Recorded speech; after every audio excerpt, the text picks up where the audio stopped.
Andy,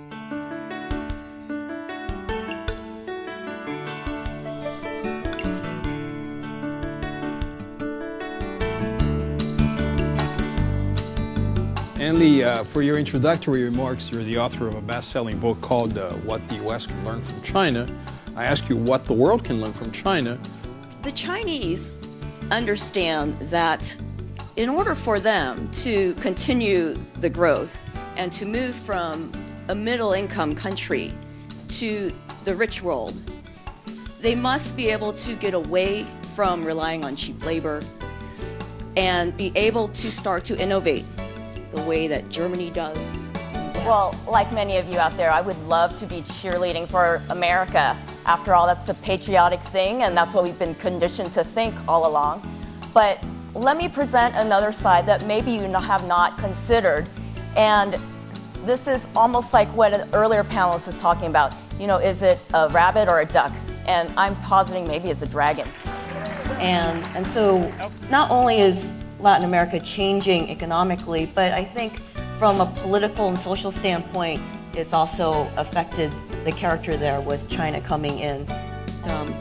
We're going to have any major surprises. What you pointed out with Deng Xiaoping being a big departure from Mao, that was the one big departure, and since then it's no longer been a cult of personality. For China to innovate, because if they can create that new technology to create a space for lots of new entrepreneurs to come in and create new companies, that would continue to grow the middle class then and continue to keep growth sustainable.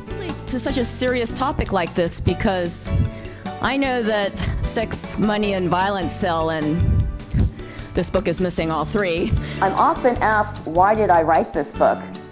And the short answer is that I really cared about this country, and I was very concerned about the direction that it was heading. I would be skeptical too if they were coming from Chinese polling services, but this is actually coming from an American polling service.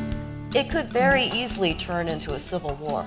And if that happens in China, then we are possibly looking at one of the biggest catastrophes for the entire world, not just Latin America. Yeah. It would be for US and Europe as well, because as we've seen, China has been a big exporter of deflation because of their cheap labor, of their productivity. And when I was teaching at Beijing University, I never saw a frat party going on the whole time I was there.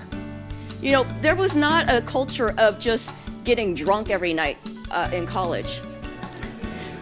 Innovation comes from insight, and insight comes from doing.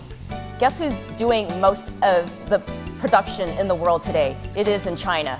That is why they're called the manufacturing factory of the world.